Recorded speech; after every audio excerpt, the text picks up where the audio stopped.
This is Hannibal here from thehannibaltv.com with my weekly review of the points I find interesting in Dave Meltzer's Wrestling Observer newsletter.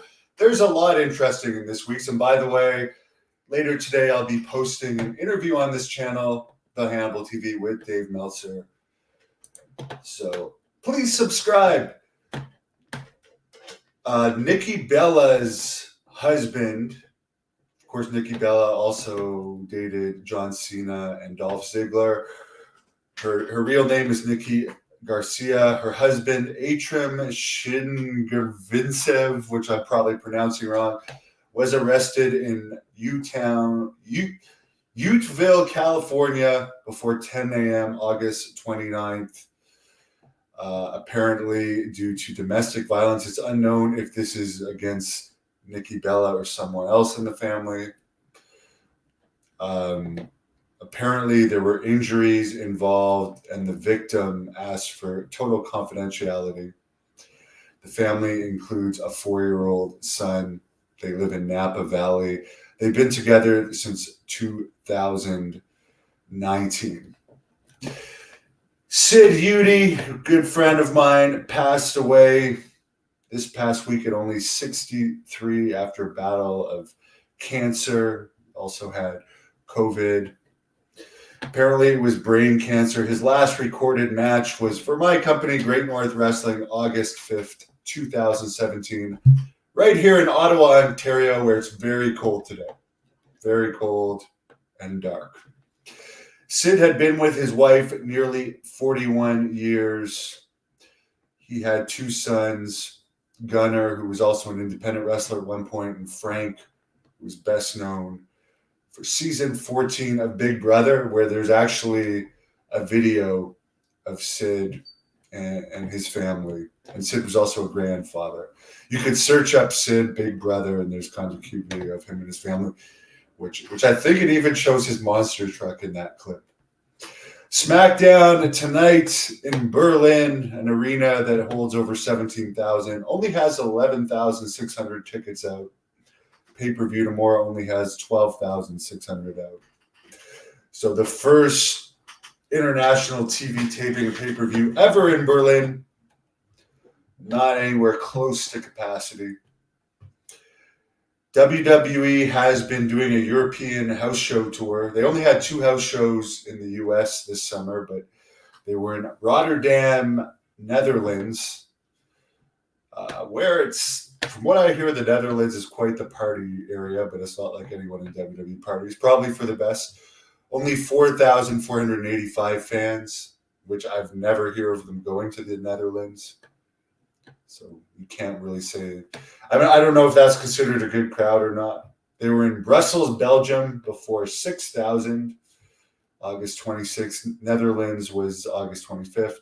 27th, they were in Albertshausen, Germany, before 4,800 fans. They're in Stuttgart, Germany, August 28th. 3,800 fans. I don't know if those are considered good crowds or bad, or if they're paid shows or not, so I won't comment on them. I heard this house shows were pretty much the same in all those places. Gable Steveson, former WWE contracted wrestler, Olympic gold medalist, was cut from the Buffalo Bills.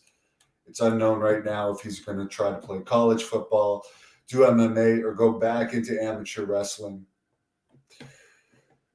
Of course, WWE fired him just after the Olympic trials this year, so he couldn't actually do this year's Olympics. And the U.S. won 0 men's gold medals in the Olympics, so they kind of screwed the U.S. Olympics team. The Vince McMahon long-awaited Netflix 6-part series is coming out September 25th. I might consider getting Netflix for this since I don't have cable. And WWE here in Canada is going to start airing all their shows and pay-per-views on Netflix in a couple months. But I am interested to see this Vince McMahon series. Since Netflix is in bed with WWE and Vince is still connected with WWE in some ways, I don't expect this to be too brutal a documentary. Nikki Cross has signed a new WWE contract. WWE executive Mark Shapiro, the president of Endeavor and president and COO of T.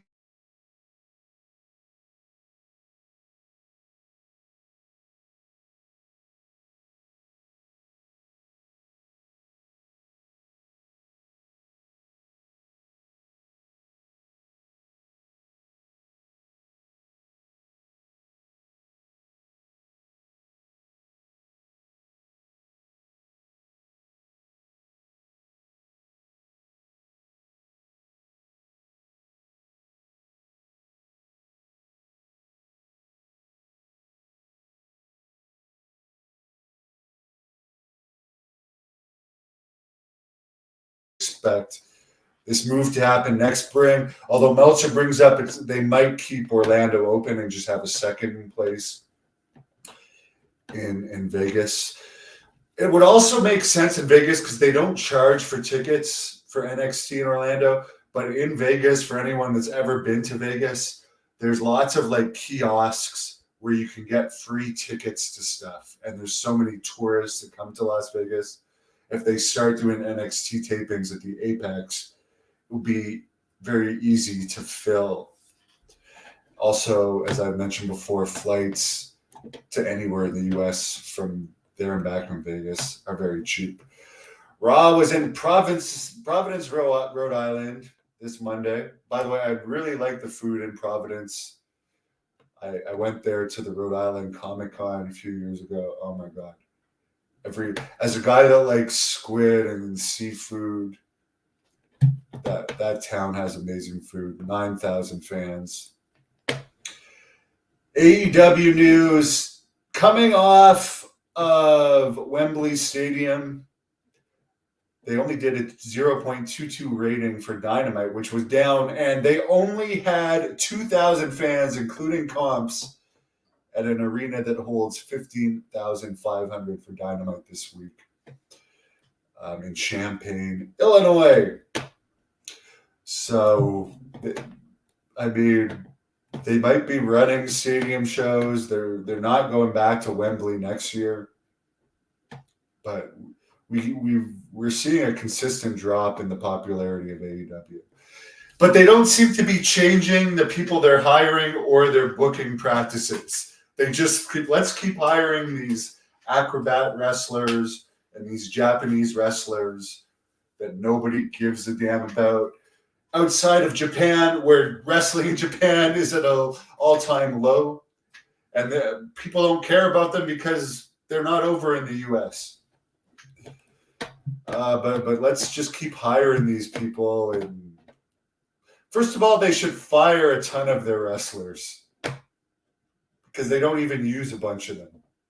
For instance, I'm not saying they should fire Moxley, but Moxley wasn't even on the All In show in England. They spend all this money on Moxley and they barely use him. Anyways, they haven't announced the official number other than it's above 50,000 total for England. It was 83,000 something last year, so down about 30,000. And keep in mind, tickets have been on sale for about a year for this. So tickets were on sale before when AEW was still more popular than it is now. Apparently the show, the crowd was very flat at times. The Mercedes Moné versus Britt Baker, the crowd was dead. It seems like there was too much on the show. It kind of burnt out the crowd. They didn't put Will Ospreay versus MJF last or even second last. So apparently the matches after that show were very dead. They spent a lot of money on this special Will Ospreay Assassin's Creed entrance. Here's another thing, and I know fans today love it. I watched this Will Ospreay entrance, and it's like 5 minutes long, and I was bored during it. It's like, I wonder if they even made money. The gate was 6,000, but they spent so much money on bringing talent over, like not just having a ridiculously long pay-per-view, but having a ridiculously long pre-show to the point the crowd gets bored, and you're flying all these people in. And it doesn't even add to the show because it actually ends up taking away from the show because the show is too long, and you spend so much money on entrances and fireworks and all this stuff that do people really buy pay-per-views based on entrances? I don't know. I don't. There's something about the tunnel, like in UFC when people just come out of a tunnel. To me, I like that better than a 5-minute boring entrance with tons of people and break dancing. I don't know. I know some people like it, but to me, the golden era of wrestling in the 80s, when I fell in love with wrestling, they didn't even have entrances. They came out of a blue or black curtain. And I freaking loved that for some reason. But now I guess because the wrestlers are less characters and less entertaining overall, they need fancy entrances. Even for run-ins, even for unexpected run-ins, like they did with Sting here. And again, the best part of the show was Sting returning, but for this unexpected entrance of Sting, unexpected run-in, he gets a full entrance, which is just like you can. I agree, wrestling's fake. You can suspend your disbelief at some point, but when people doing surprise run-ins get entrances, to me, it's just like, this is just so fake. It just makes me not want to watch, which is why I don't watch other than YouTube clips. AEW is going to an Australia stadium in Brisbane next year that holds 52,500. The pre-sale for their Arthur Ashe Stadium in New York, only a few weeks away, is really pathetically low. I don't even think it's at 4,000 at this point. And they've had 25,000 people in there at the past. Their next pay-per-view, all in, only has about 6,000 tickets out, including comps in Chicago. Regarding Collision, Tony Khan has made a comment that says, Collision is way easier to book and has a better locker room environment than last year. Well, it's easier to book, but it's almost irrelevant at this point. Nobody cares about Collision. Rampage, you've just given up on. But it seems like you only care about Dynamite. I heard that even in the UK, when they